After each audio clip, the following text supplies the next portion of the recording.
Are you struggling with a degenerative meniscus tear and wondering if you can avoid surgery?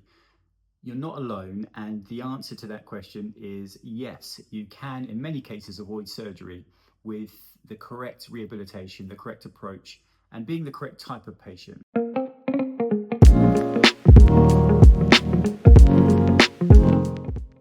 So hi, my name is Mike. I'm a specialist physiotherapist based here at MT Physio Clinic, and we specialize in helping people overcome injury and getting back to full fitness as quickly as possible.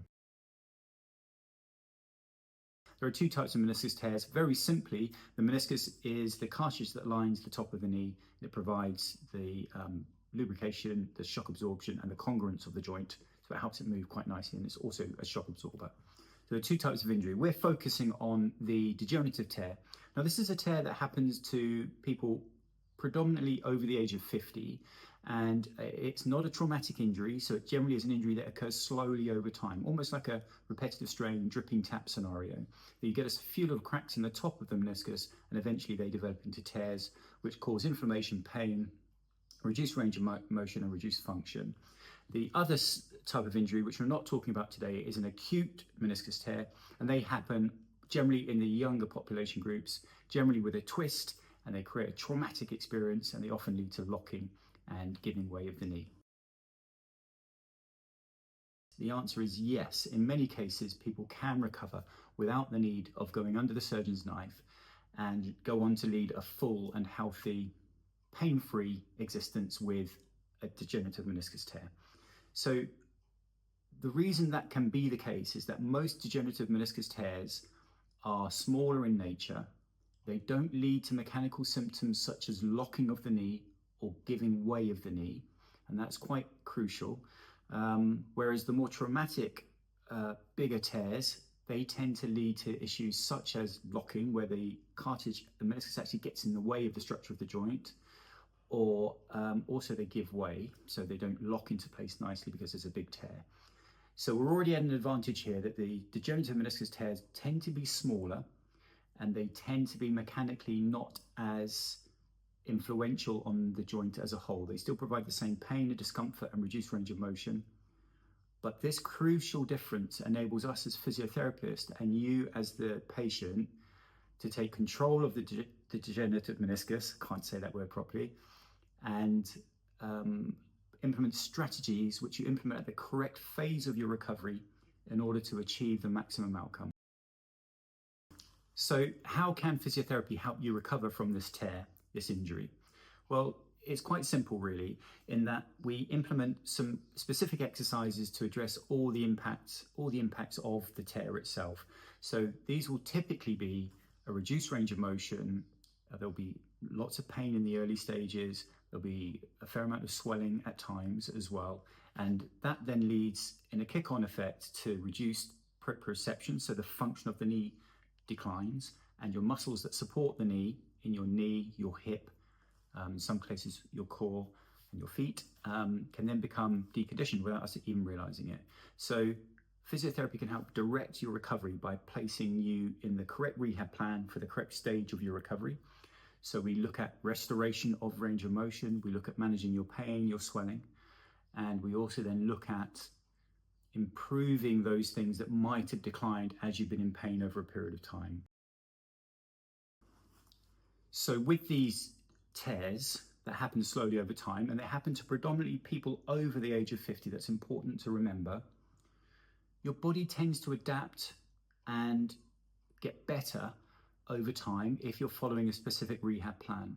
And that's the focus of the rehabilitation really, is to promote the maximum ability of the muscles, the tissue, the joint to adapt to the change of anatomy. So that can be easily implemented over a period of time. It does take some time to achieve, and I ask my patients always to be patient with this because it can take some time to achieve. But the good news is studies have shown that the body can adapt, remodel, and become pain-free with the correct approach. It's also important to note in many research articles that physiotherapy can often be more effective for managing degenerative meniscus tears than surgery. So we need to take this into account and push this first before we even consider going down the surgical route. So hopefully you've got the good news from this video. If you are struggling with a meniscus tear, that you can manage it conservatively in many cases. But now you're wondering what to do next. How do you start? Of course, that depends on how long you've had the tear for, what your symptoms are, and how it's impacting on your quality of life. But if you'd like more information on this, I produced a much longer video which details my 8-step strategy to overcoming degenerative tears, and you can find it on my page. I'll actually link it at the end of this video as well, so you can just click on the link if you'd like to watch it straight away. But there are some things that you should be doing immediately, and that applies to people in all phases of that recovery period. And so the things that I would ask you to do are to maintain function as best you can. So I want you to continue walking if walking is available to you and it's not causing you too much pain. I want you to keep on challenging the range of motion of the joint, which you should attack first. This should be your first point of call, trying to restore your full bend and your full extension of your knee slowly over time. And I need you to be doing some proprioceptive strengthening exercises. As I say, if you check that video that I mentioned earlier, I'll give you my full plan. We can start from the beginning and start implementing some of those strategies and essentially some of those exercises to start getting you on the road to recovery.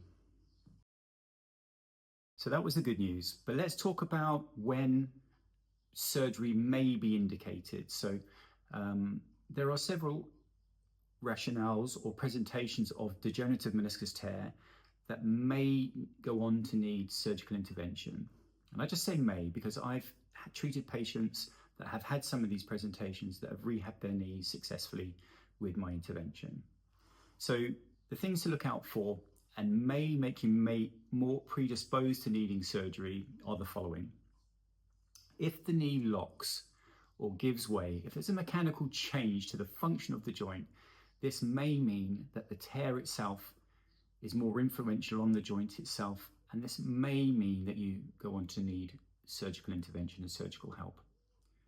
The second thing really is if you have tried physiotherapy, if you've tried conservative therapy for 6 months without improvement, then at that stage I would be considering asking an orthopedic surgeon to review my patient.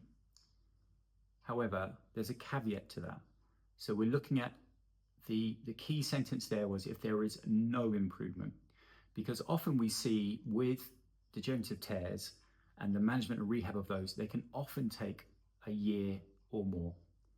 So look, don't get scared by that, because often throughout that year, your pain is reducing, your joint function is improving, you're returning to all the things you love doing, but you're just making a recovery over time. And the third reason why you might then need to go on to speaking to an orthopedic surgeon is if you have had an MRI scan and it shows a complex tearing pattern. So it's not just a radial tear and it's not just a simple tear of the meniscus, but the tear is actually a lot more complex and more influential of the joint. Then in those situations, sometimes an orthopedic surgeon may be interested in those. Thanks very much for watching today's video. If you found it useful, got some value from it, please drop me a like. Consider subscribing if this is the kind of content that you like. I'm putting out videos mostly weekly aimed at the over 50s, so issues like this for the over 50s. So thanks very much for watching again, and I look forward to seeing you in the next video.